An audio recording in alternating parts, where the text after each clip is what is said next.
And you know what? Guess what we forgot to practice before I hit the record button? What did we forget? Well, this might end up being really good outtake It's okay. This stuff. is part of the bit now. Yeah. Eddie Marianukroh, Marianukroh. Help me out, Eddie. Marianukroh. Marianukroh. It's all right, though. Trust me, I'm used to it. And if anything, I find it hilarious. So it's all good.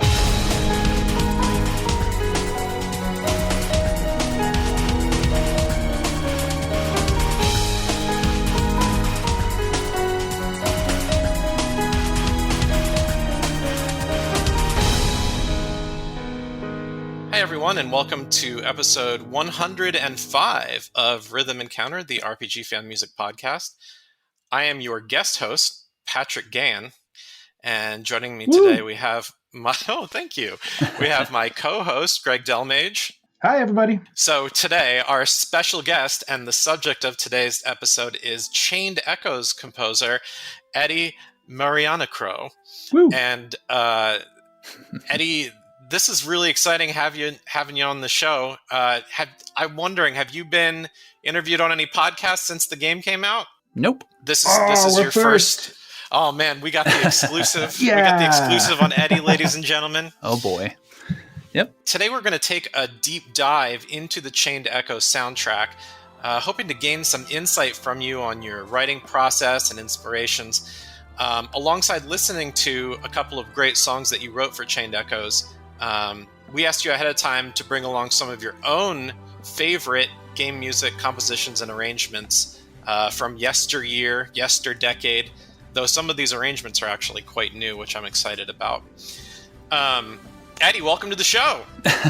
Well, thank you for having me on here. So first, I gotta know, I've looked at your Bandcamp page, and there seems to be a lot of material prior to Chained Echoes. Can you tell us a little bit about how you got involved in, composition, music production, and what led to you ending up working on this indie game that was sort of a breakout hit? So, when it comes to music, I was actually kind of forced into it in a way. My good friends, they were all in a band, and there was a lot of them, I guess, of varying degrees with like their skill level. And they kind of split up at one point. So two of my friends, one of them played drums, another one played bass. They needed a guitarist, so essentially they just pushed that on me, and yeah, just kind of grew from there. I guess I continued writing music with them, and then eventually on my own. And throughout college, I met someone named Randy Buck just on like Craigslist. Because I was looking for people to also jam with at that time. And Randy Buck used to be an audio director for, a video game studio. And he only just reached out to, say some kind words because he liked the music. And from there, I got to know the guy, and he eventually invited me to, write some music for video game projects he was working on. And, from there, it just kind of grew and grew. I eventually reached out to other developers that were looking for composers or even filmmakers and stuff like that. And honestly, it was just a really long process and journey. And eventually, I just met Matthias on Reddit, and he was looking for a composer at the time. And, I saw the ad late one night, and I just remember thinking to myself, this is a game I have to score, essentially. Because, if you look at the artwork and everything, it blew me away, as well as the story he was trying to go for. Well, yeah, how early in the Kickstarter were you brought in? Or was it right at the end of the campaign? So I had probably been working with him for a year at that point. Oh, okay. So you saw some good prelim stuff about it then already. Yeah, definitely. Lots of artwork. I don't think I had seen a build of the game or anything at that point yet, but he would just tell me more about stories and stuff like that of the game, and little by little, the soundtrack was just built from there. Very neat. Is guitar where you got started with music? Like, did you just start an acoustic guitar or whatever, or did you do the traditional piano and then branch out? No, guitar was where I got started. I'm not honestly very proficient on the piano, but I really enjoy playing it, and that's how I actually Lovely. compose music nowadays, just on a keyboard. I'm sorry, I feel like I'm jumping around on this because. No, it's okay. I'm asking follow-up questions, popcorning off of what you're offering, so no stress. I do recall during college, I started teaching myself like orchestration and stuff like that. And honestly, I never went to school for music, so I had to kind of teach myself a lot of stuff. And I feel like I think basically where I am now, it was just through perseverance, constantly writing, basically every day. Yeah, I do want to say though, for someone who you got to where you got through a lot of grit and hard work, you seem to be pretty like well versed in a lot of things. Like obviously you know a lot about video game music.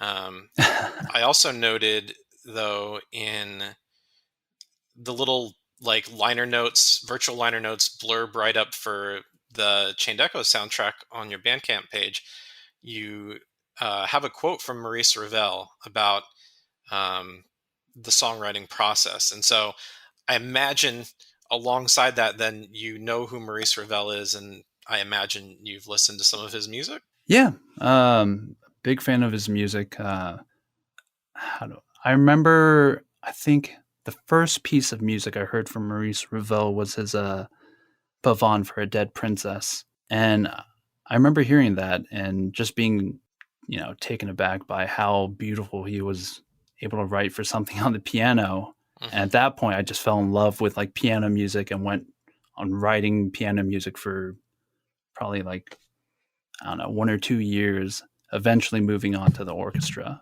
But when it comes to music, I think of him as one of the greats, and he's always inspiring me with, his work. And lovely work it is.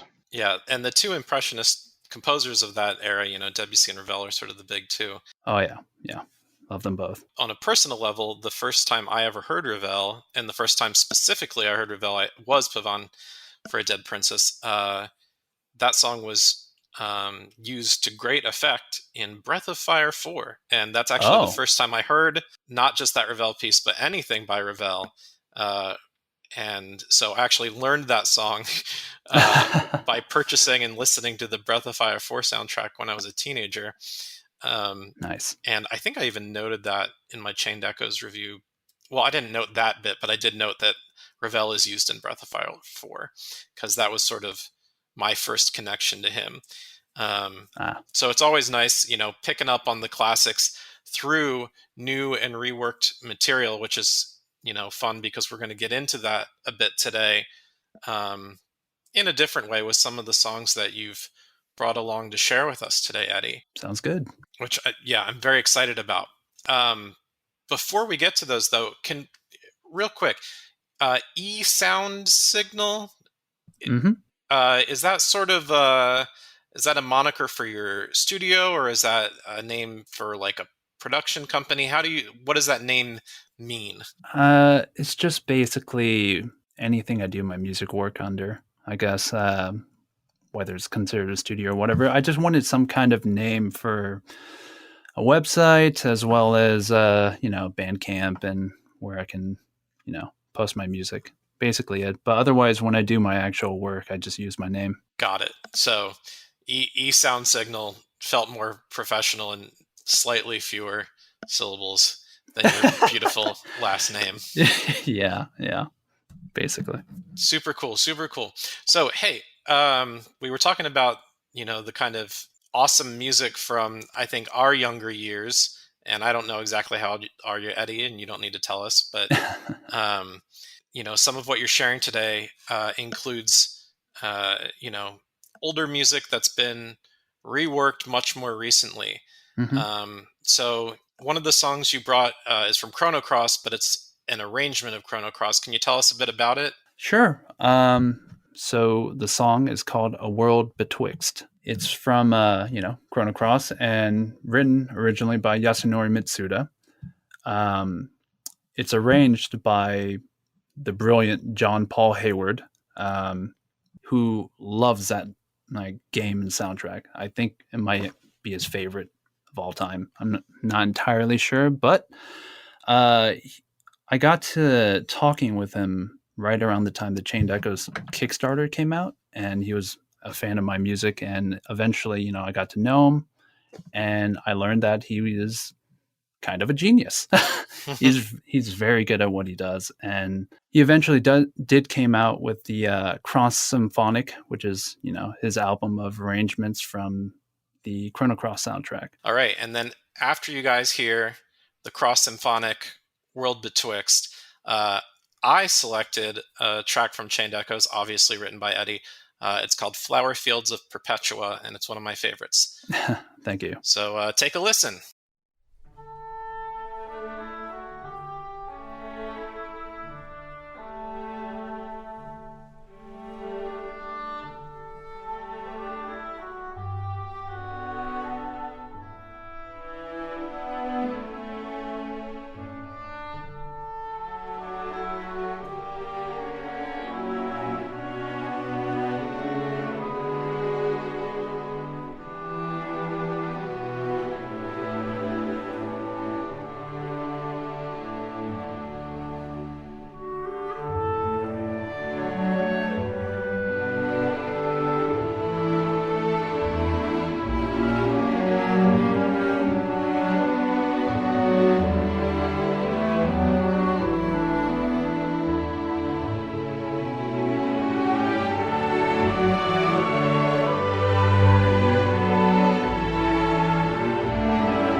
All right, and we are back. Once again, you just heard A World Betwixt from Cross Symphonic, arranged by John Paul Hayward, arranged, produced, etc. from Chrono Cross, which is, of course, by Yasunori Mitsuda. And then you heard Flower Fields of Perpetua, written by our own Eddie Marianukroh. So, let's start by talking about this wild Chrono Cross symphonic album that John Paul Hayward did in this track here. Sure. Okay. So I actually got to talk to John about it, and apparently the way he approached the overall feel for the song was inspired by John Williams' arrangement of his theme from Sabrina. And apparently with this particular arrangement, I think he wrote it for Isaac Perlman, the famous violinist. I guess why he chose the violin for it was because that within the arrangement there's this grace and beauty of the violin that really struck John Paul Hayward, and how it was able to show those aspects and be juxtaposed with like heavier themes and motifs in the music. Now, when it came to Cross Symphonic and A World Betwixt, I guess the song happens right after a kid is stabbed by Lynx that is in, Surge's body. And I guess you're flung into this weird temporal space outside of time. A place that looks like a Monet painting. And what he wanted to do with his arrangement was to capture some of the beauty of the scene, which is why he was setting a lot of the music to strings and setting the scene with like English horn. And with the solo violin, he wanted it to portray the playful spirit of Sprig and this spirit or whatever leading Surge throughout the area. And through it all, in the middle of the song, you'll hear like a motif of the Radical Dreamers song. I think this was his way of portraying Surge, where his head is starting to clear and the gravity of what had happened to him sets in. And throughout this entire piece, you'll hear like the solo violin come in and out.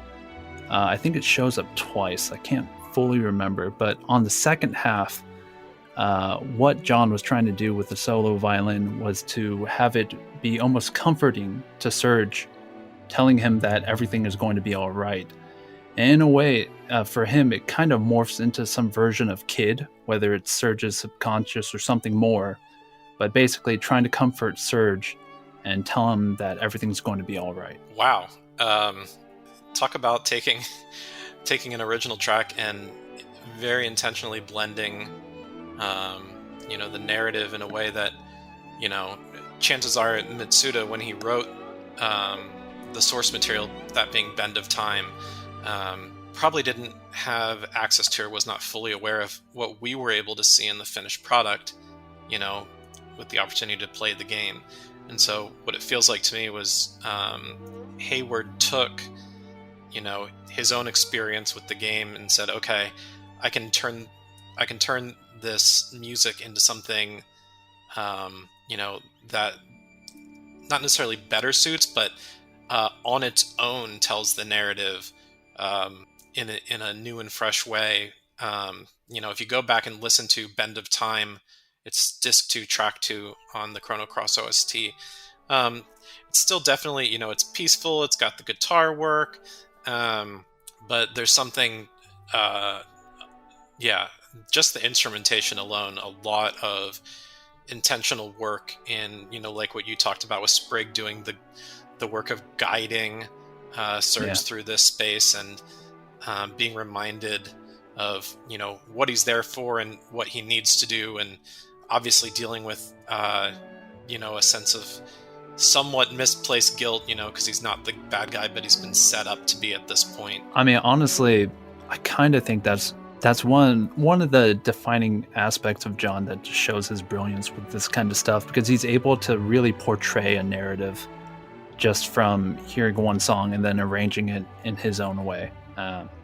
He does that with so many of his arrangement tracks, to be quite honest. And I don't know, I've come to really admire the way he approaches that when it comes to his arrangements, and that's kind of how I try to approach my own music too. It's some really strong insight.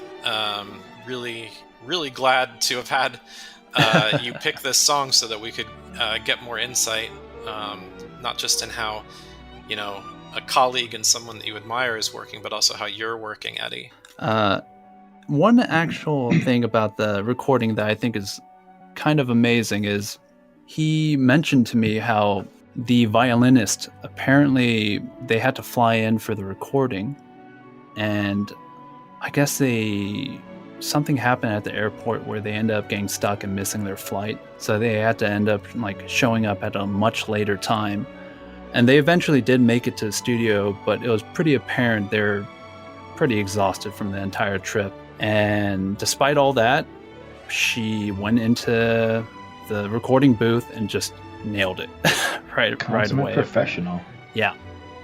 Well, Gene's definitely the star of the show in this. I mean, it's it's just an incredible piece of music from the violin standpoint to get that solo in there, and it's so she just has such a soft, delicate, almost reflective kind of touch to it all. It's funny, I put in my notes when I was listening to this, and I guess that goes with how much thought was put into the narrative of building this arrangement.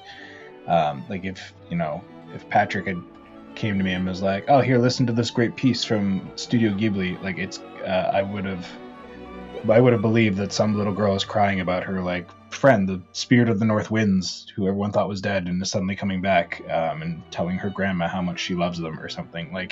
This song plays in a Ghibli film with Joe Hisaishi composing beautifully over it. It's just got so much heart. And that was immediate apparent just from the opening notes, and as it goes on, it's just it touches you deep down in the cockles. And I love to hear, like Patrick was saying, that you like to approach your work with that same kind of idea, which begs me to ask, how much insight did you have into each of your pieces, into what you were building for as you went through the soundtrack? Did you have a lot to work off of, or as Patrick suggested, maybe you didn't, as Mitsuda had with writing this piece particularly, kind of thing? Yeah, and maybe specifically, what assets did you have? What story content? What did you have from Matthias and the team when you were composing Flower Fields of Perpetua? So with Flower Fields, I don't. Whenever you're writing a piece of music, not every song is gonna come out equally. Sometimes you have to really, really try and pull a song out, and it comes out just piece by piece. Other times, it just comes out very easily, very flowingly, and those are the times I'm really happy with the music. Flower Fields is one of those moments where it just came out without too much pull. So I'm very happy about that. Now, when it came to the music itself and what material I had, Matthias at the time, I don't think he didn't have any artwork or anything to show me. He had only had a story summary to let me know what exactly I was writing for. So the area is called the Flower Fields of Perpetua, but that is actually an old name for the area. In the game, there is this, weapon of mass destruction called the Grand Grimoire. And in the prologue, you accidentally set it off. And then the story takes place a year afterwards, I believe. Fallout. Yeah, fallout from the Grand Grimoire ended up transforming this area, the Flower Fields, that used to be beautiful, but now it's actually a swamp filled with man-eating plants and poisonous mushroom monsters and stuff like that. If I may interject just for a second on that, if you don't mind, from the gameplay perspective. And Patrick, have you got to this part in the game yet? I don't know, 5 hours in. Nope. I feel like, okay. Oh. So slight spoilers. Sorry. Because it's okay. Right. We have to expect that coming into this. It's the price we pay as podcast hosts. But I remember myself, like you're when you start hearing about this place, and I immediately picture, again, to throw in another Ghibli reference, like those flower fields from Howl's Moving Castle, and that's all I was thinking of before getting to this moment. And then you step into it, and it's just like, what the heck? I remember I was playing through, and like something caught my eye, and I was like, wait a minute, and I had to like wait for a second, and then sure enough, like skeletal seagull flew overhead. And I was like, that's a fun, terrifying detail. But yeah, like you don't know what you're getting into. And then, like you were saying, it's just this, this wasteland. It's like such a cool reveal that like no one really leads you up to. Like they say like, oh yeah, stuff's happened. But like, I think most of the characters haven't really been there either. So you're sharing their enthusiasm for seeing this place, and you're like, wait, what? Yeah, the name of the place is a little misleading. So catches them off guard once you actually go there. But once you do see it, you see that it's not what you're expecting. It's this poisonous swamp filled with these deadly white spores floating everywhere. And despite how dangerous the area was, Matthias wanted something in the music to be portrayed as beautiful and dreamy, because the area apparently can numb your senses, or within the world anyways, it numbs people's senses, and people eventually fall asleep and succumb to death or something like that. And so Matthias wanted me to portray that, and he was the one who actually suggested the lo-fi drums, the drum kit. So that was right away the foundation of the song. And I thought to myself, dreamy, what exactly can I do? So I automatically thought of a harp and added some delay on there, messed around with a chord progression, which you hear now, and added tons of reverb to a lot of the instruments that eventually came in. Like, you hear a solo soprano that comes in with a choir, or voices in the middle of the song. And again, are those real or synthetic? Synthetic, totally synthetic. Sound libraries have come a long way. Since those sound voices from sound fonts from like the PlayStation era and stuff. I messed around with those, and the way I went about it was that I wanted it to sound like it's serenading you, because the area is supposed to numb your senses and you eventually, I guess, fall asleep. And in a way, I wanted it to sound like really soothing, but not entirely sinister, but you do hear it start to warp little by little. And that to me was just a way to portray the area and what I was going for. Because usually when I try to write with meaning, essentially. Whether it be through actual notes or adding in effects and stuff like that. So that was part of the dreamy qualities of the music. And when it came to like the dangerous aspects of the area, if you listen to the song, you'll hear like strange ambient noises and a water phone playing throughout. It's not up front, but it just floats around from time to time in the music. Another thing that did come to mind was that whenever I'm writing music, I might hum a melody or sing something that comes to mind. I suddenly found myself thinking about how the area puts you to sleep, and as the music was playing, I just suddenly said hush in this weird elongated way, and I thought to myself, oh maybe that can actually work in the music. So I ended up recording myself and my wife just saying that into the microphone, and then editing it to play with delay and then reverse back. Yeah. Essentially just adding on to the aspect of the area trying to make you fall asleep. So on a technical level, what you're saying is, though the melodic voices are synthetic, there are some real voices recorded for this track. I mean, yeah, but we're not singers at all. We're far from that. And if anything, when I was recording my wife, tried to, just say this, she had a difficult time because she kept laughing. It's a weird thing sometimes when you have to do this kind of stuff out of context, and you're not comfortable with it. I mean, even as an actor talking to non-actors to like, read this line, suddenly like saying words becomes impossible, right? Like it's just Yeah. when you're not like, I'm not just saying what I normally would the way I would in a normal circumstance. Like I don't understand how to do this, so I believe it. Yeah. But this is your pick, Patrick. Like what? I mean, I had the same thought as you. As soon as I was like, we're doing Chained Echoes, pick a song. I was like, I'm gonna Patrick, dang you.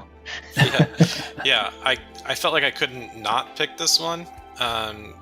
Especially since, prior to recording this, I'd pitched the idea of interviewing you, Eddie, with the context of older JRPGs in mind. And, when I think about, you mentioned the synth voices of the PS1 era, Greg. I was thinking of tracks like Mitsuda's Garden of the Gods for Chrono Cross, or the way Motoi Sakuraba uses synth voices in Star Ocean 2 and in Valkyrie Profile. And I mean, gosh, just the name Flower Fields of Perpetua, I couldn't stop thinking about like the field of flowers that, Lenneth is always portrayed in, the one that is beautiful, but if you walk into it, it will poison you and put you into an eternal sleep. Wow. Does that sound familiar? So I was just going to say, even though the, like you said, the sound fonts, the libraries, all of that has improved tremendously, from, the years 99, 2000 up to today. Essentially, when I hear a track like this, it really, for me, harkens back to, composers who knew the power of voice, even if it wasn't a live recording, could send people into the space where they think of something calming or pure or even sacred, but at the same time ethereal to the point of maybe being a little dangerous. It's like a siren song. Yes, yeah, very much so. And go. Especially for the environment in Chained Echoes. Yeah, that makes sense. I can agree with that. To be honest, though, when it came to writing the song, I honestly don't really think I had any kind of, previous art and like JRPG music in mind. Amazing, that's cool. I mean, I guess simply put, I'm just kind of a weirdo who sits behind like a keyboard and hopes for the best and hopes that like a song materializes in front of me. I imagine there's a lot of people out there like that. Yeah. That was kind of how I approached the song, and inspired by what Matthias told me about the area. Well, and that's nice that it came from such a pure place, because I mean, for myself, again, all my excitement to get to the area and see it, and then to see what it had become. I didn't know quite what to expect musically or whatever. And I'd already gone through, and Patrick, maybe you hear the same thing as I do when you're going through Roland Fields, which is like the first kind of open area you get to in Chained Echoes. Immediately I was like, oh, this is very Xenoblade Chronicles. Like, I like this. And then Flower Fields of Perpetua hit me even more with the Xenoblade Chronicles feel. Like I was thinking of the Etrian Sea or whatever. I think that's the place. It was just giving me like some of those vibes. So, but to hear that it didn't have the influence that so much of the rest of the game had of trying to pay those homages to JRPG stuff, because visually the place looks like again like another area you could find on the Mechonis, like the inside of them kind of thing. So the whole area just feels very Xenoblade Chronicles. So it's neat that you just kind of like pulled it out of straight from the description in your own mental place. To be honest, when it comes to the game itself and all the artwork and what you see, I would say Matthias himself really has probably played a lot. Yeah, he has definitely played a lot more of the classic games and a lot of JRPGs than I have. So, I mean, when it comes to what I have experienced and what I've gotten, like what I have played and listened to, I would feel like I'm a little bit more limited in that aspect, especially compared to Matthias, because he has played so much. So a lot of the music, like, I would say I'm not particularly trying to reference like older classics, but there are older classics I really did enjoy, like Final Fantasy VI and Chrono Trigger and stuff. But I like, for instance, I never played Xenogears or Terranigma or Golden Sun or Breath of Fire or stuff like that. A lot of the games that people adore. Really, with this, I don't know. With the music of Chained Echoes, I just try to approach it with the idea of, scoring to what Matthias has written and writing something that I felt moved me. Essentially it. That's a very revelatory discovery. That's awesome. Yeah. In one sense, though, it doesn't surprise me. I've talked to a lot of composers and, I'll hear their work and go, oh, this reminds me of that. And they'll say, I don't even know what that is. Yeah. Sorry. And, too busy making music to listen to music. and again, it's, it's not just, our, young folks like us in our indie scene, because, we're all very young. Yeah. I'll just add this as an aside. The opportunity that I had about a decade ago to interview Masashi Hamauzu, Wow.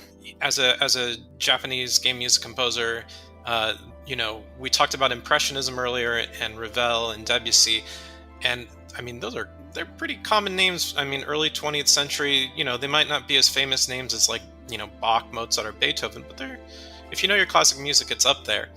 Yeah. I interviewed Hamauzu and asked about what music he liked from Debussy or Ravel, or what he found the most inspirational, under the assumption that he knew their work, because Hamauzu's music is clearly of an impressionist type. He responded and said that he didn't know who those people were. That if I may, I have a thing for this. Did he go Debussy? I'm sorry. That's funny, but given he doesn't speak English, no, I don't think that joke would have come out of his mouth.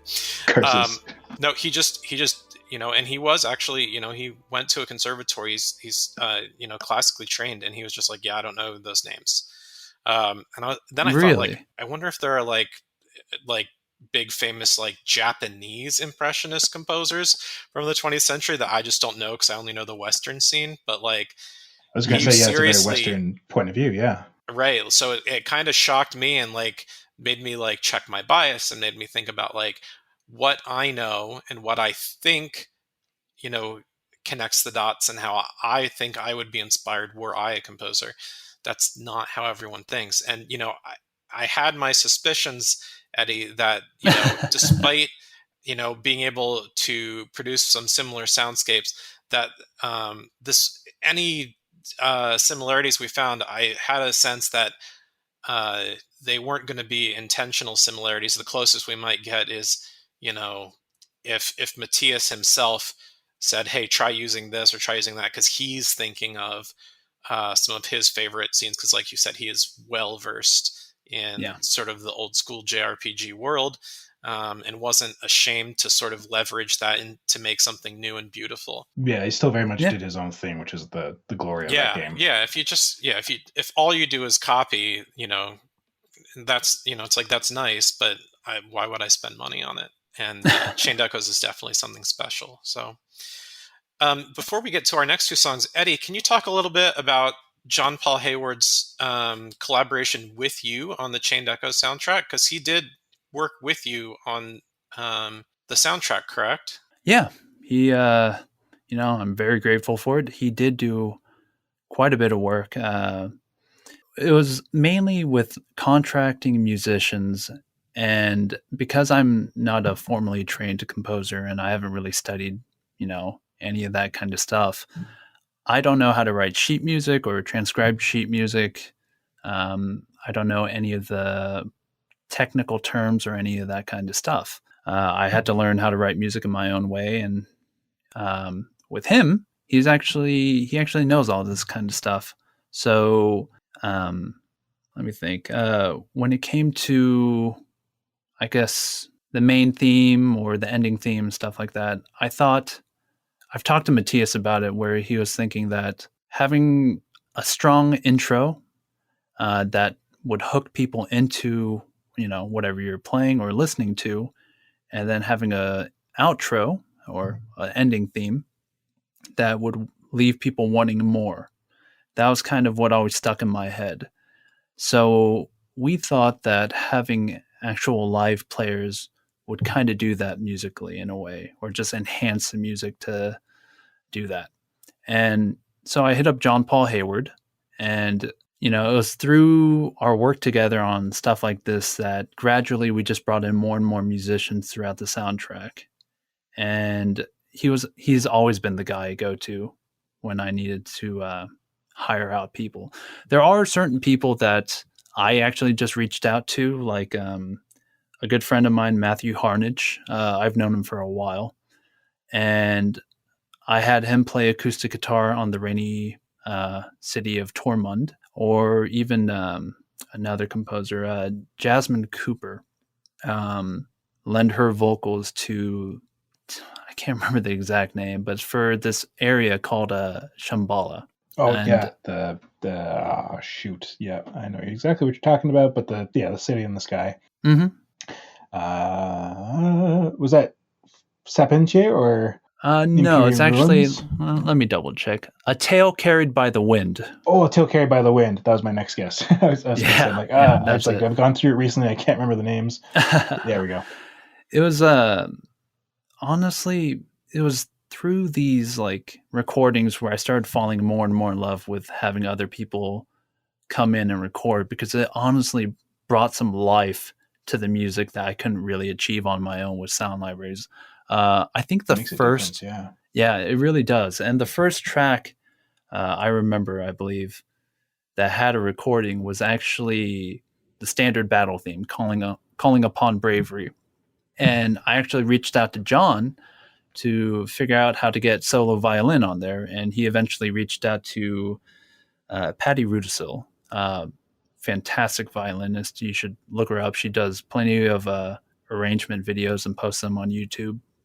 But I think it was through there where I was just like, oh my god, this makes me so happy to hear. I gotta keep doing this. And yeah, throughout the course of the soundtrack, that we invited more and more people to record. I think I do want to say my favorite person that has contributed to the soundtrack is actually X Mayin. I remember talking to Matthias, and we were thinking about hiring someone to do vocals for the ending theme because, one thing, I'm a very big fan of Nobuo Uematsu, and I love his ballads for his ending theme, especially Final Fantasy VIII's ending Eyes theme. on Me. Yeah. Yep. Yeah. I love that song. And so, inspired by that, I wanted to do something similar, but I didn't really know of any actual vocalist that I would like to do that. So I was just scrolling on Twitter one day, mindlessly going through that as everyone else does. And I saw a video. Yeah. I saw a video of X Mei Yin, and she was singing a cover of Final Fantasy IX, Melodies of Life. Oh. And yeah, and I, automatically saw that and just listened to it right away. And I was just taken back because she sings so beautifully, And I checked her out some more on YouTube and saw she even did I think a Chrono Trigger arrangement, Scala's theme or something like that. I can't entirely remember. And it was at that point where I reached out to her and, asked her to sing on the soundtrack. Initially, it was for only the ending theme, but because I hadn't gotten anywhere near the ending theme at all at that point, I just ended up hiring her for more music. And, I'm really thankful for everything she has done. Do you know how many tracks she's featured on your OST? I believe 3 of them. Main theme of Chained Echoes. What is it? A Promise Made Long, Long Ago. And then the ending theme, which is Crimson Wings Spreading Through the Blue Sky. That's neat. And we should get all these names for the show notes and stuff, too. Yeah. So people can check these individual artists out. Yeah. Promise Made Long, Long Ago is a really good track. I figured she was on for the opening, and I knew she was on for the ending. But yeah, Promise Made Long Long Ago is a really nice track. Thank you. Thank you very much. It's definitely one of my favorites. Yeah. And it's always really exciting when, you hear about a composer putting a project together and they realize, oh, this is more enjoyable. Even if it's more complicated, it's more enjoyable when I bring in these talented performers that, can take a look at a transcription or an arrangement and alongside record it really well. They often add a little bit of their own life to it, whether it's just a little bit of decoration here or there. Yeah. I am told I've never made a full soundtrack myself, and I probably never will. But I talked to a lot of people who said one of their favorite things working with performers is just how each one of them can bring their own little something that je ne sais quoi or whatever. Well, I imagine the barrier of entry, though, if we want to be real about it, though, it does come down to budget, right? And I mean, Eddie, I guess going into this, because this, as you said, you were in from the get-go pre-Kickstarter in many ways. Like you obviously had a set budget for what Matthias could afford for you, because I imagine you weren't entirely doing it all out of the kindness out of your heart, but you also probably realized the scope of the project. So yeah, was hiring extra artists kind of like a perk bonus of the Kickstarter going so well, and then Matthias being like, well, here's some more money if you want. Like, how much were you able to flex the soundtrack from what you initially thought the scope of this indie project was to what it ended up being? Well, initially, I never had any intention of, recording anyone. And I don't know, it just kind of came naturally because as I was writing the music, I initially approached it in like simply orchestral without too much else going on. And then at some point I was like, I kind of want to add in something outside of orchestra, some kind of synth or something like that. And eventually, the idea of hiring out performers, came to mind, and I guess it just kind of grew out from there. So none of it was really ever planned. It just happened naturally, I guess. You just kind of had to go to him and be like, can I have money for this, please? Or was he giving you kind of carte blanche? Not that I want to get exactly what your budget was and make you feel uncomfortable with that, but I know that's probably something you still had to kind of keep in the back of your mind too, though, as someone who's produced films and such. Like you have what you'd like to have, but then you have to deal with the reality of the situation. Yeah, I mean, the reality was we were a small little team. I mean, it was Matthias and I, and there was only so much we could really do and afford. Otherwise, I would have had so many more people on there. No, of course, but again, you did so much with so little, anyways, which is great. Yeah, thankfully, it didn't really, break the bank or anything like that. That's great. Yeah, the Kickstarter, allowed me to do what I did, and I'm very grateful to all the, people who backed the project, because without them, none of this would have been possible. That's very exciting. Well, it's cool to hear. I guess if I may ask, what was the first song that you either that came to you or that you ended up penning for this? The main theme, actually. Nice. When I first demoed for the project, we decided to work on the main theme, because if you're gonna be the composer for a project, I imagine the main theme is the song that you should definitely go for, just to show whether you're the right fit or not, because that is basically the most important track on the soundtrack. And sets the tone. Yeah. And I remember when I was demoing for it, I was a nervous wreck because he was giving me this chance, and his project looked amazing to me, and so I took a week off from work, spent time writing demos for him, ended up coming up with 3 ideas, and I sent it his way. And after I hit the send button, I'm pretty sure I went in full on panic mode or something like that for quite a while, until he eventually reached back out and he was like, I like all of it. And at that point, I was like, I got a little suspicious. I'm like, who is this guy? Is he messing with me? What's going on here? But no, he's a really nice guy. And, for someone to even like all the demos I sent, that's quite new to me, and that's very rare. I ended up using 2 of those demos, taking parts of it, and eventually coming up with a main theme. And yeah, that was how we came up with the first song through that process. That's very cool. Because you hear stories of like, didn't like Uematsu kind of throw together like the main theme of Final Fantasy at like the tail end of the project at like the 11th hour? Was it the main theme or was it Prelude? Prelude, you're right. Yeah, Prelude was the one last second. Yeah. And even like Yasunori Nishiki was like almost like quit friggin' Octopath because he couldn't figure out the main theme. If I recall correctly. I feel like that was the song that almost broke him on the project if in some of the interviews. I remember because I got to review that soundtrack and it was like, I think it's in the liner notes. Yeah. Yeah. That's just like, that's, I guess, not where he started, but wow. Yeah. And then you listen to that vocal ending version of the main theme. And it's like, I'm so glad you worked your way through that. Yeah. Because it was worth it. Anyways, so yeah, speaking music, let's get to some more tunes. Yeah. Eddie, if you could introduce the next one you picked, I'm very excited to talk about this one when we get to the other side of it. Oh boy. Yeah, so this next song is Trisection, originally written by Hitoshi Sakimoto and arranged on piano by PurpleSchala. It's amazing. I'm very happy she did this.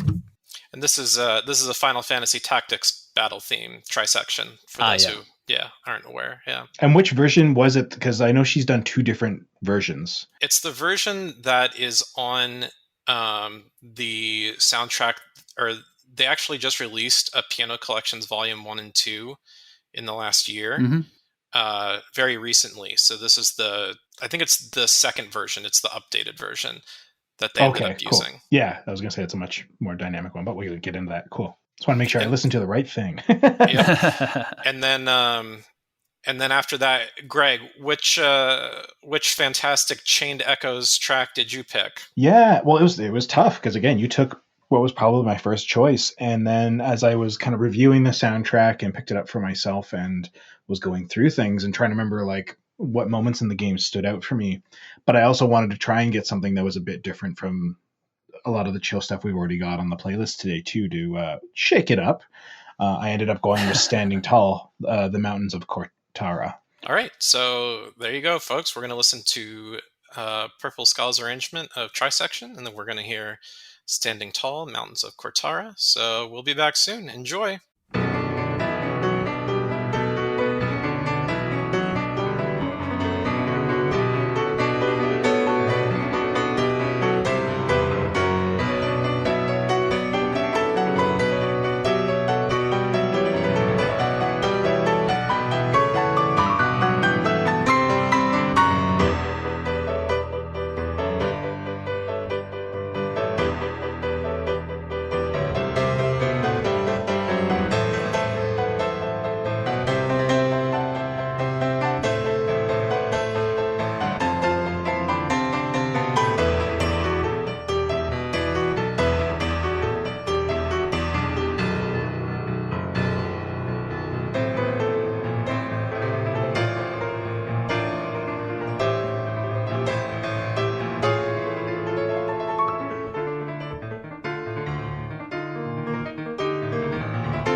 All right, and we are back. Y'all just heard two fine songs. I'm sure if you haven't played Tactics in a while, you heard Trisection, and even in its piano solo form, that is an unforgettable melody.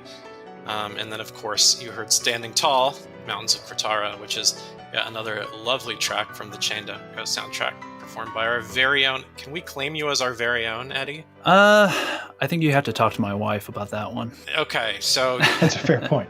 Yeah, we can't steal him. That's a shame. But certainly our guest for today's episode, written by our very own guest... Eddie. So, man, where do we want to start? I guess let's go back to that first track. The one that Eddie picked. I want to know, Eddie. Yeah, why did you pick this track? Honestly, I mean, simply put, I just really, really was taken aback by her performance on it, because I don't. Every time I've seen videos of Ruby playing an arrangement, it's just, I don't know, it's always just virtuosic and so thoughtful in the arrangement. When she came out with the Final Fantasy Tactics piano collections, I just jumped on it right away. And I think with Trisection, the reason why I picked this one was because I think the song is so iconic, and it's also a song I tend to remember a little bit more compared to the rest of the soundtrack.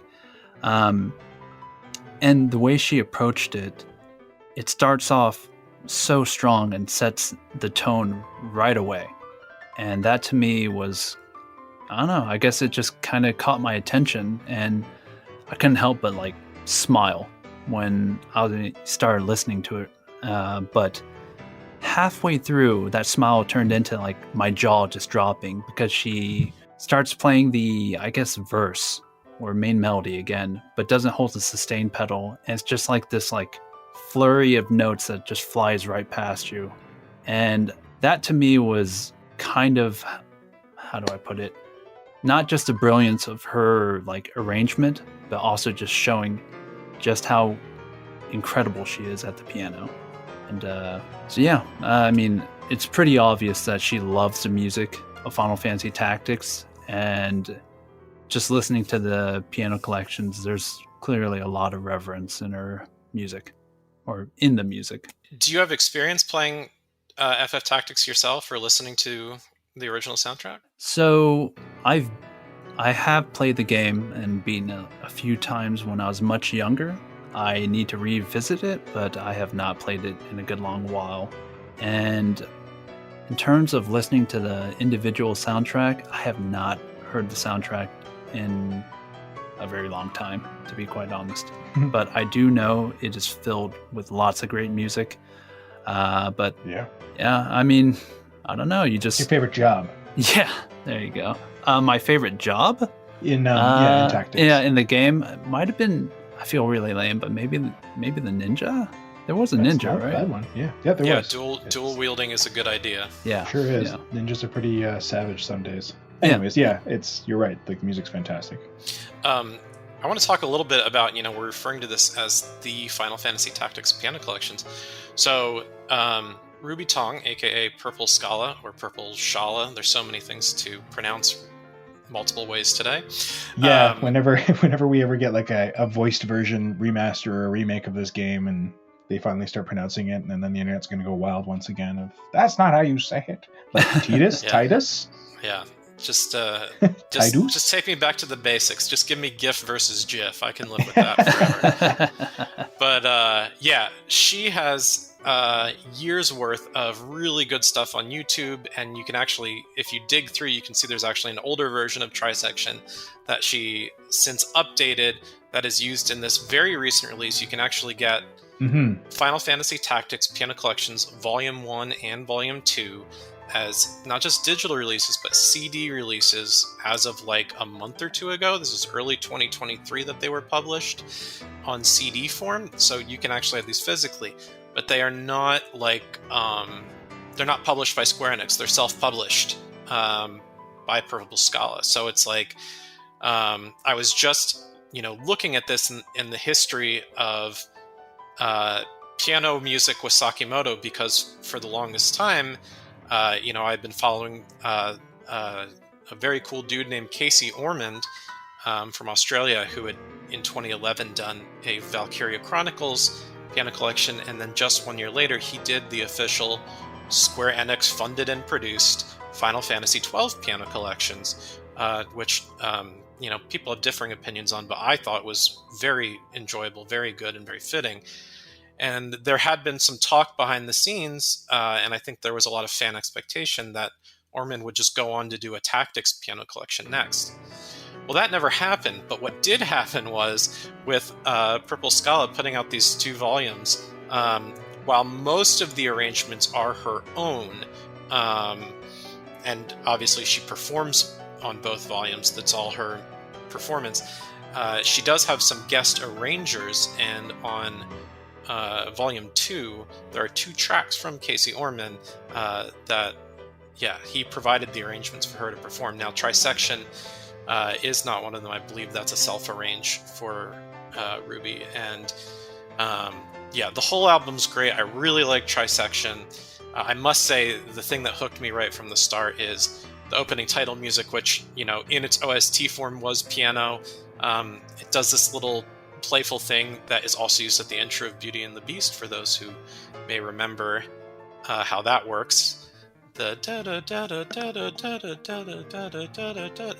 And I just love how clean, how clear, how wonderful this music sounds. And it's just a reminder again that, even if the publishing isn't coming directly from, the people who put this together, and I think people know I do very much love the Square Enix music department. They've been making some really cool stuff in the last few years.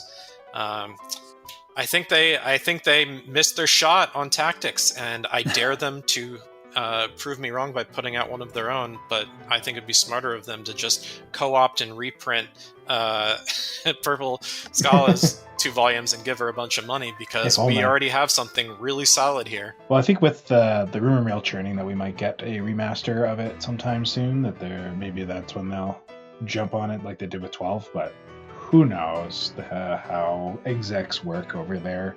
Yeah, they haven't really done piano solo a lot lately. They did do one for Crystal Chronicles a few years back when they did the 20th anniversary, but it seems to be a less popular form of arrangement coming out of Japan lately, which is sad for me since it's like my favorite form. But if they're not going to step up to the plate, I'm so glad that Ruby did. And I'm really glad that you brought the track Trisection.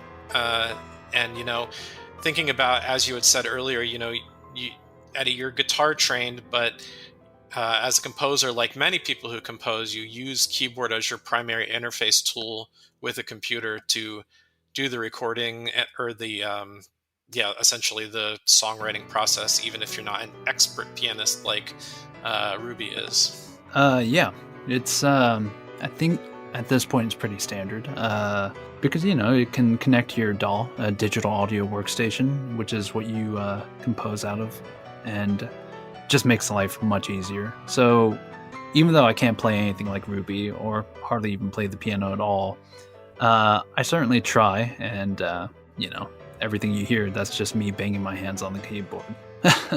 I should add, as an aside, alongside, and people should just get on YouTube and check out PurpleSchala.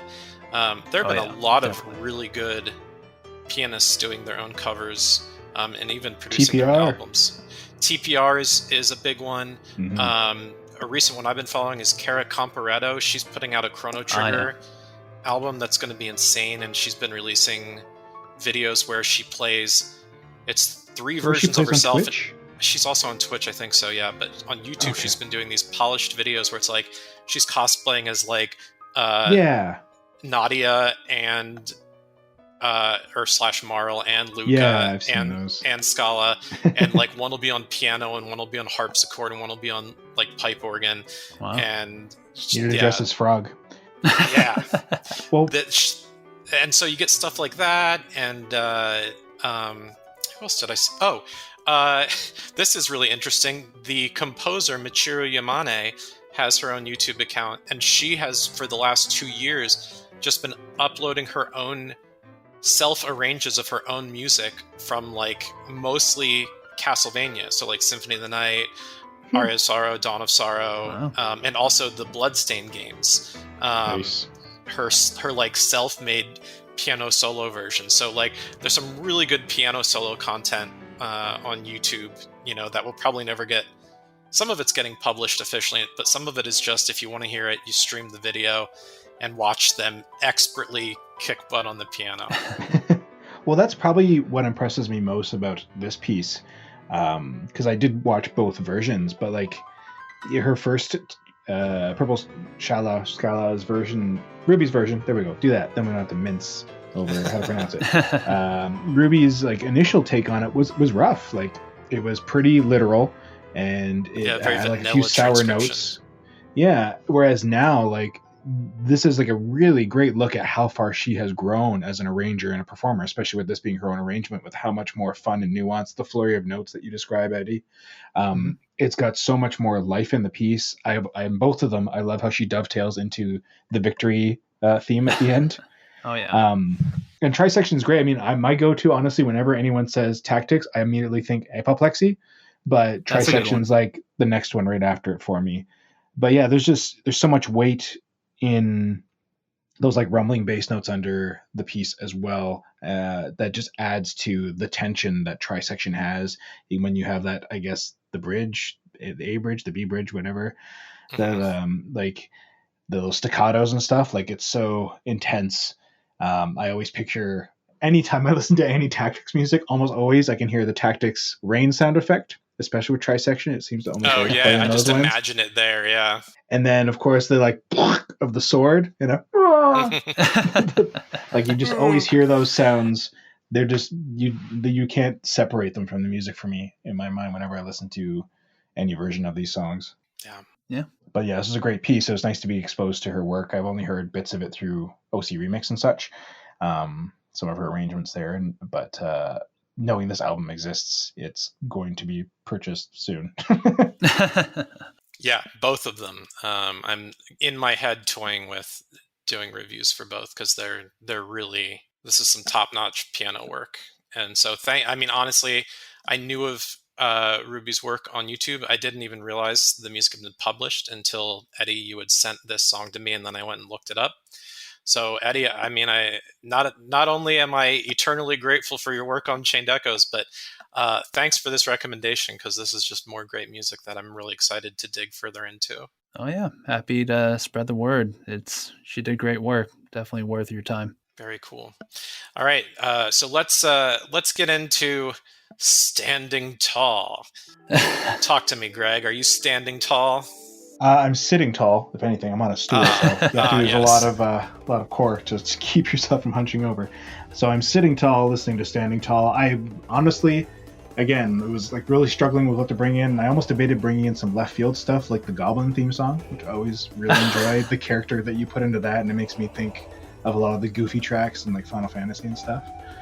But I do have a very distinct memory of also, again, like getting into Roland Fields and feeling that vibe of being in your first open area, but then getting to the mountains of Kortara.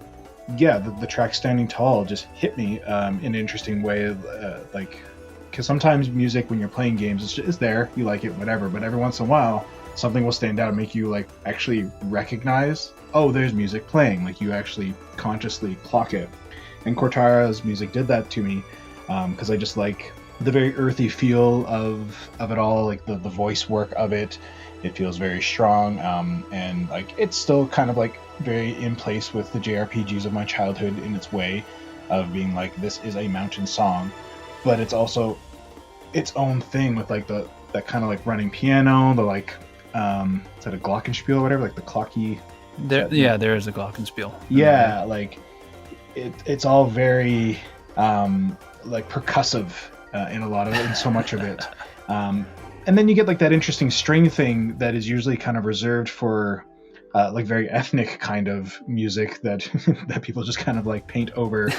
This is the ethnic area, but like you use it here again in a nice like mountain area. and it gave it like this really nice soaring above the clouds idea of like these peaks that are standing tall, peeking up through the cloud cover. And I enjoyed hanging out there because of the character this music gave to the region.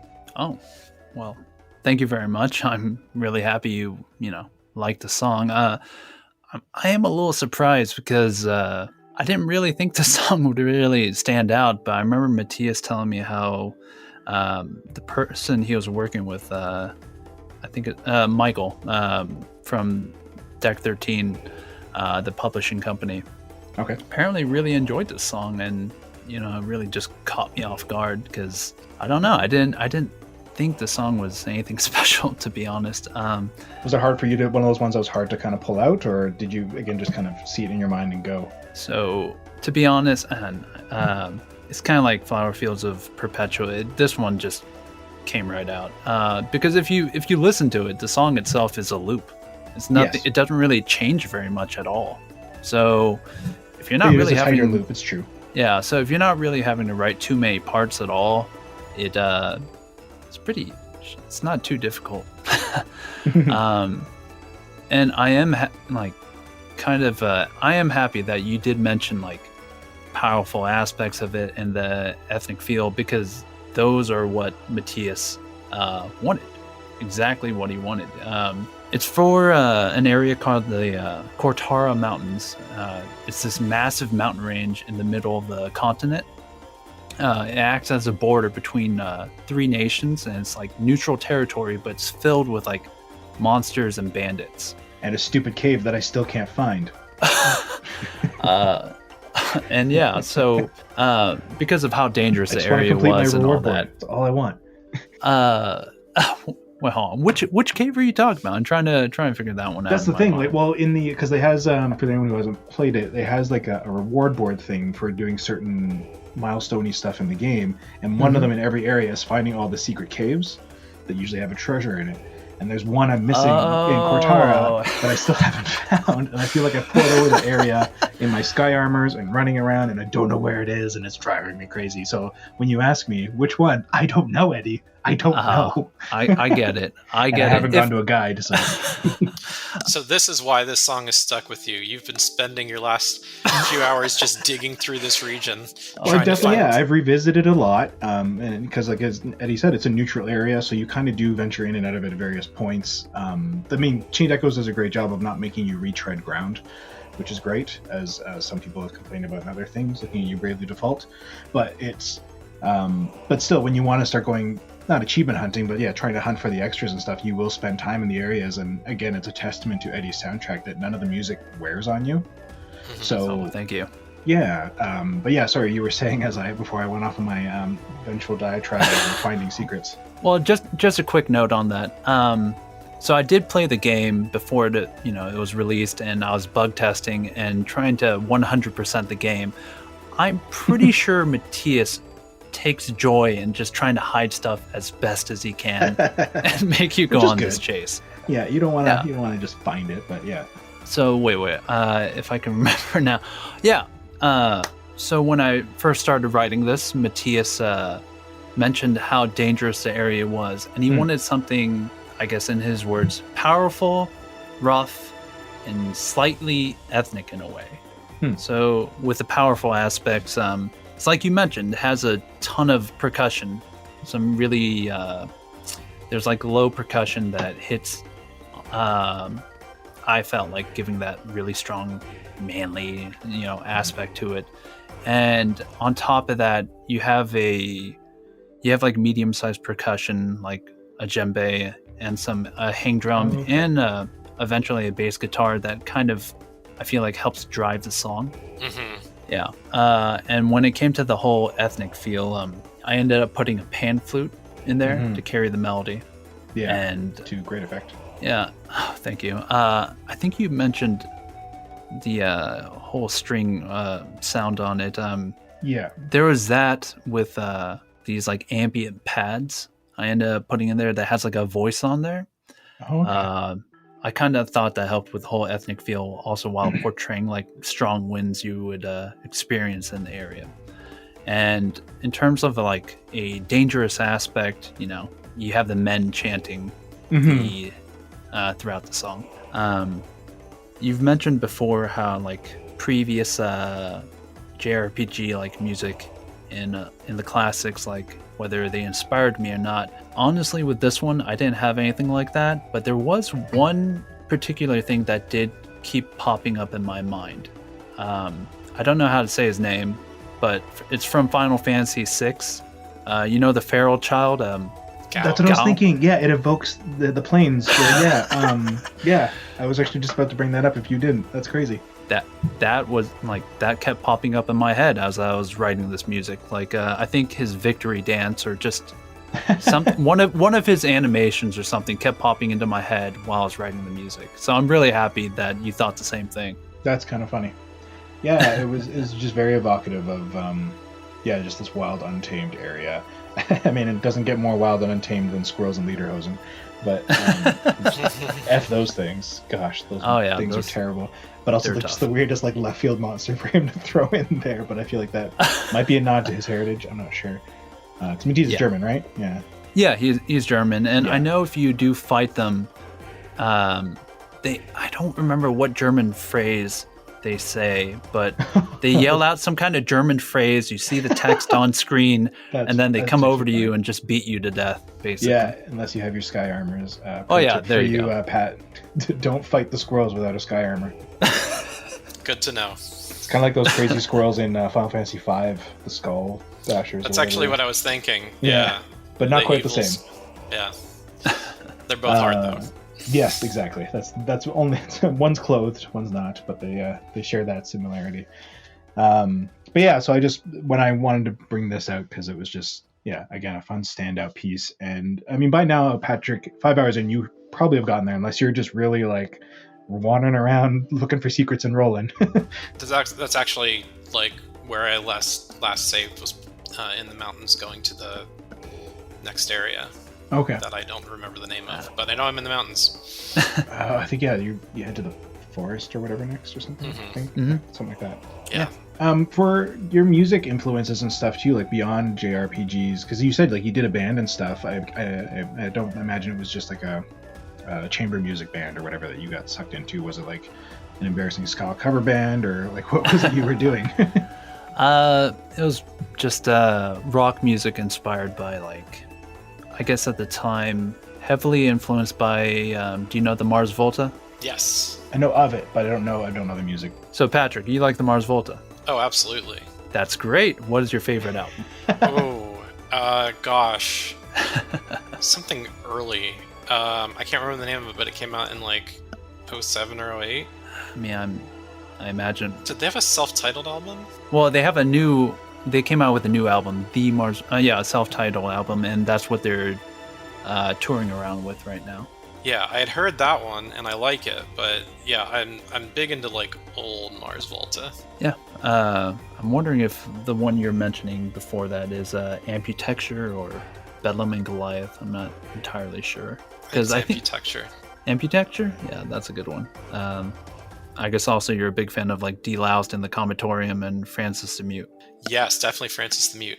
Also, I know not everyone links this, but for me, like one of my favorite sort of comparative pieces to Mars Volta for me is Coheed and Cambria. Yeah.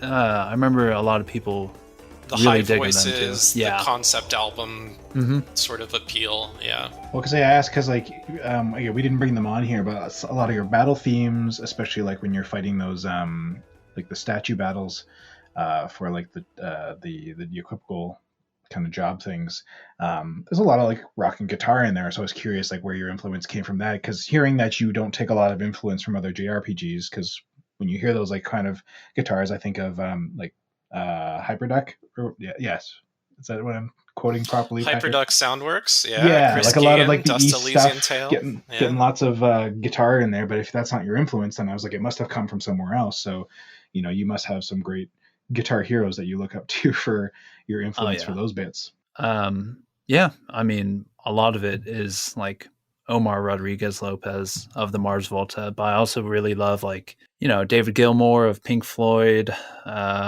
Frank Zappa. I mean, that man's a genius. The list goes on really, but yeah, I like a lot of prog rock basically. And I don't know, like when Matthias asked me to write rock music for Chained Echoes, I was actually a little intimidated because at that point, I don't think I've really written rock music in a while. Funny thing about, I think you were talking about, what's it called?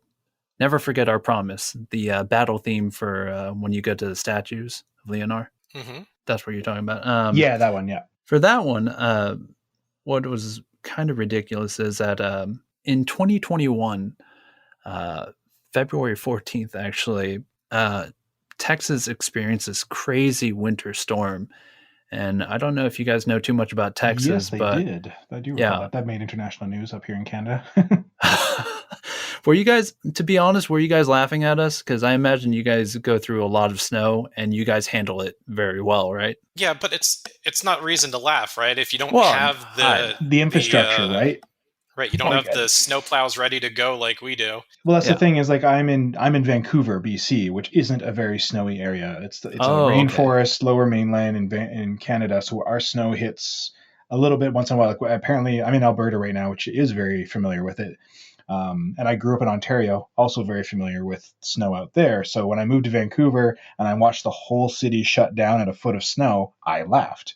But again, they just don't have the infrastructure. Like, as soon as snow hits, you're just like, we're staying home because all 3 of the snow trucks they have can't handle it for the next 3 days. There's no garbage pickup. All the alleys closed just because they don't know how to deal with it because it's not something they regularly deal with. Whereas here in Alberta, everyone's like, minus 40, whatever, 10 feet of snow, fine. Like, I saw snowplows when I was driving around here the other day that I had forgot existed because I haven't seen them since since years ago when I moved into Vancouver. And I was just like, oh, right, those big giant 6-wheeler snowplows are a thing. Those are very cool. I forgot those existed because I've only seen like the conventional ones or some guy with a pickup truck with a snowplow on the front because that's what they have.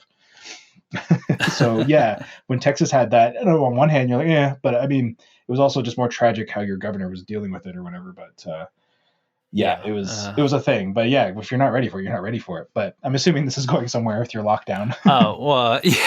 Basically, I just remember that song in particular is special to me because I remember it. I actually ended up writing that song during that whole period where we're out of electricity and waters. But I mean, thankfully, my parents fast to stay warm. Yeah, exactly, basically. But whenever I think of that song, I always think about that time because the entire city shut down. It was, I mean, I say laugh only because like we can't handle hardly any snow at all. So when we get hit with that much snow, it was very serious. But yeah, we were out of water. Pipes were bursting everywhere. We had no electricity and anything like that. And yeah, so every time I think of that song, I think about that time because it was very different for us. Absolutely. I just wanted to add real quick. I like your choices for guitarists that have influenced you. Those are all good choices. A name that I've been focusing on a lot lately is David Gilmour. Oh, yeah. I've always liked Pink Floyd. Been listening to a lot of their music lately, and then I recently learned a factoid that is very important to me, which is that it's very likely that the only reason Kate Bush ever got a record deal is because of David Gilmour. He heard some demos of hers and like when she was like 15 and like helped her get in the scene. And if we didn't have that, we wouldn't have Running Up That Hill, which means we wouldn't have that incredible scene from Stranger Things season 4. Yeah, I'm glad that song's getting its second coming. It's such a good song. It was it in June of this last year?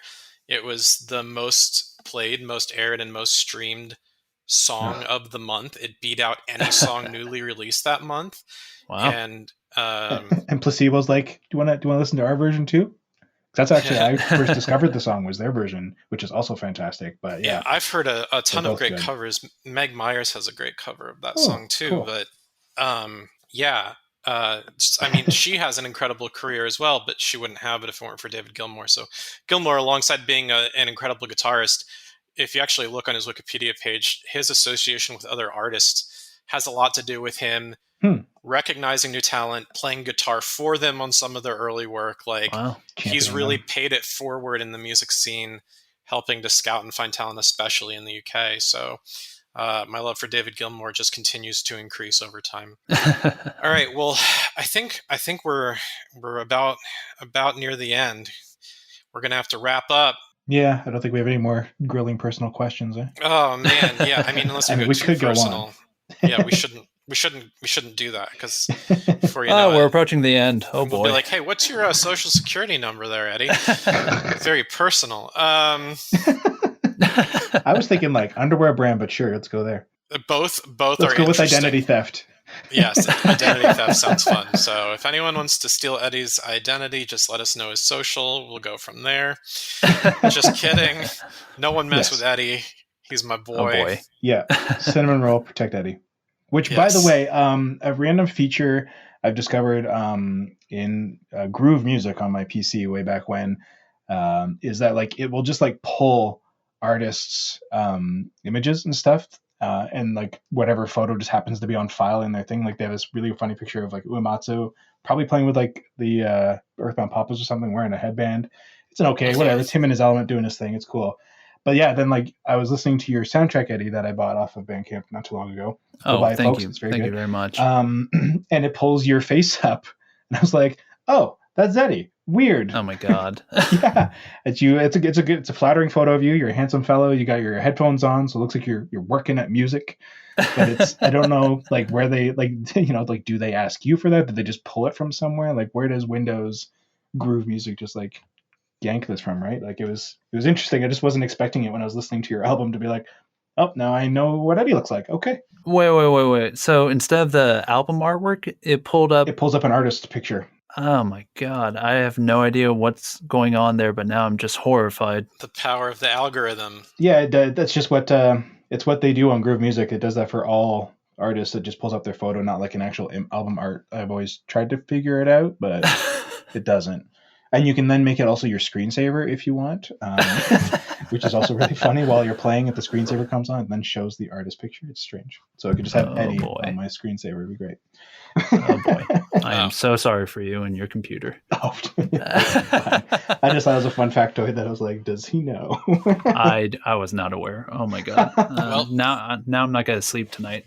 Oh, Eddie, what you really need to do is you just need to boycott Groove Music and go pro Apple or something. Oh boy. Because we can all afford to just boycott platforms like that when we're young and struggling and whatnot. Yeah, exactly. Yeah. And you're exclusive to Winamp. I think my last question for you though is actually, that's funny. Winamp is all I use. I still only use Winamp to this day. You should get the Eddie's face skim. I will. Yeah, it's the best one. Eddie's face all over the Winamp skin. Oh dear. Eddie, by some definition, some people would say, this project is if it's not what we might call making it, it's certainly a step towards. Can you publicly say anything about what you might be working on next? All I'll say is I just have music to write. That's basically it. All right. He's not doing nothing. He's not doing nothing, ladies and gentlemen. He is working. We can't say what he's working on. I thought I'd just try to get it out of him. I was trying to get CE2 or CEDLC or something. But we're going to let it go. And we're just going to trust that he's making good music. We just want live performances. Yes. Well, that's something that I also think, given the nature of what we've talked about today, looking at these arrange albums, hey, throwing this out there to all y'all who like to make good music, maybe we can make the Chained Echoes premium arrange album happen with different arrangements from different folks. I think it's a great idea. Someone should organize that. I don't care who, but let's see it happen. I would pay good money for it. Seems worth it to me. A piano collection would be rad. Yeah, no kidding. Speaking of, you can find all the stuff in the show notes, I'm guessing, right? We'll have all these. In the show notes, you're going to find links to VGMDB and how to purchase for both Cross Symphonic and the Final Fantasy Tactics piano collections. So be sure Cross to check Symphonic those vinyl out. looks real nice. Yes. Yeah, I kind of want that. And then also Chained Echoes, if you click the VGMDB link, it goes to a landing page for the physical print, the 2 CD version, which is not out yet, but you can pre-order it through it's First Press Games. If you want to own it now digitally, it's on Bandcamp, it's on iTunes, and of course we have our review link to it as well in the show notes. Mm-hmm. As always, we like to talk about games that made their debut on Rhythm Encounter. Today, there were none because we've pulled music from all these games before, but we have never pulled music from the Arrange albums, Cross Symphonic, or the FF Tactics Piano. So they're semi-new. There you go. Coming up next for Rhythm Encounter, what might we find? Well, after this episode, the next one is going to come out on or around April 1st, which I think is a special holiday that some of us celebrate in different ways. I'm not going to tell you what's happening on that episode, but I will tell you to stay tuned because it's going to be a doozy. We have done karaoke in the past, so will we do it again? Who knows? Yeah, last year was a fantastic karaoke episode. It was a time.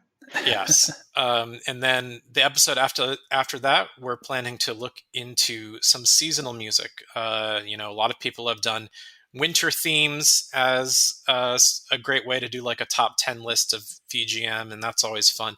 We thought we'd try it out for spring, so come on and check that out. So that should be episode 107. Nice. If you have any suggestions, comments, criticisms, whatever, you can always email us at music@rpgfan.com. You can also email me directly, pgann, Gann, @rpgfan.com. You can also find me on Twitter at GameAdactyl. That's the word game, the letter O, and dactyl. Greg, how can people find you on the internet? Well, I am Greg Delmage. You can find me on IMDb in the various credits I've got there, and I'm at GDelmage or at Greg Delmage and pretty much anything else. Very cool. Eddie, is there anything else you want to talk about? You want to plug things going on? How we find you? Yeah, how do people not necessarily track you down and get your social, but follow your official music work? Go through your musical agent to hire you? Oh yeah, that's a good point. How could someone do that? Well, I have my own website at esoundsignal.com, or you can just find me on Twitter as esoundsignal. Yeah, that's basically the only spots you'll really find me at. I mean, I am on like Facebook or something, but I hardly ever touch that. It's dead to me. Yeah, and you're alongside your own website, you also have you distribute through Bandcamp. So right, yeah. So eSound Signal, if you want to get the Chained Echo soundtrack, you're going to be landing on his eSound Signal Bandcamp page, and there's a whole bunch of previous work there as well, including your work prior to commercial music for games or other media when you were just doing your band work, right? Right. So lots of cool stuff to check out if you want to go there. I wanted to give you all some info on what else you can find from our sister podcasts. We have 2 other shows for those who aren't aware. There's Random Encounter and Retro Encounter, and there's some fun stuff going on with our show Retro Encounter. It will either have just posted or it's just about to come out from when this episode of Rhythm Encounter airs. Episode 369 of Retro Encounter, the panelists are going to be answering the question, what is their favorite game that is not an RPG? We're always talking RPGs, so they're going to exclusively go outside of the realm of coverage and talk about their favorite non-RPGs. After that, there are plans to publish 2 back-to-back episodes on Retro covering the new Like a Dragon game, Like a Dragon Ishin. So that's very exciting. As for this podcast and the others, please, if you enjoyed this, take the time to write a review or at least click something out of 5, preferably 5, on Apple Podcasts, Google Podcasts, wherever you get your podcasts. Subscriptions matter. Every time a new person subscribes, an angel gets its wings. That's not true. Every time someone subscribes, it bumps us in the algorithm, which gives us more opportunity for exposure. You've probably heard this speech from dozens of other podcasts, but again, it really matters. So subscribe, rate, do all of that if you care about the content we make and want to see more about it. And finally, as we do with every episode, we have a bonus track to play us out to close the show. And we've asked our interview guests to pick a song. And so, Eddie, what have you chosen for us? I chose Departure from the Terra Enigma soundtrack. This song was written by Miyoko Kobayashi. All right, so fantastic Super Nintendo game that made it to every territory except North America.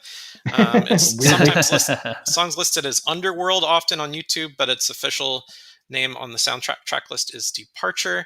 It's a great environmental theme, and I'm wondering what led you to choose this one, Eddie? Honestly, I know nothing about the game, but a friend sent me this track. I fell in love with it right away. It's honestly, it just makes me feel like I should either like fist pump in the air or go on a journey, to kill a god or something like that, or maybe do both at the same time. But I really like this song a lot because it has a really good, nice vibe and a lot of energy. Well, unless you're 15, you're not allowed to go fight gods. I'm sorry, Eddie. That is the rule. That is the rule. I'm about to break out into an Evangelion song. So that's such a great pick. So everyone enjoy Miyoko Kobayashi's fantastic tune from the Super Nintendo classic. This is Departure from Terra Enigma or Tenchi Sozo. And we'll see you next time. Bye! Thanks for coming on, Eddie. Oh, well, thank you very much for having me on here.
Jono doesn't like me because I'm obsessed with the Saga franchise, and he hates the Saga franchise.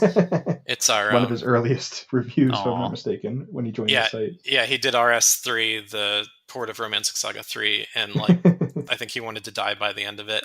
Meanwhile, I'm over like writing a platinum guide for like a platinum trophy guide, talking about how much I love beating it 8 times. Oh. So he's like, what is wrong with you? The soundtrack is good. Yes, we all agree that Saga music is always top tier, even if the games may not be. Though I still love the games.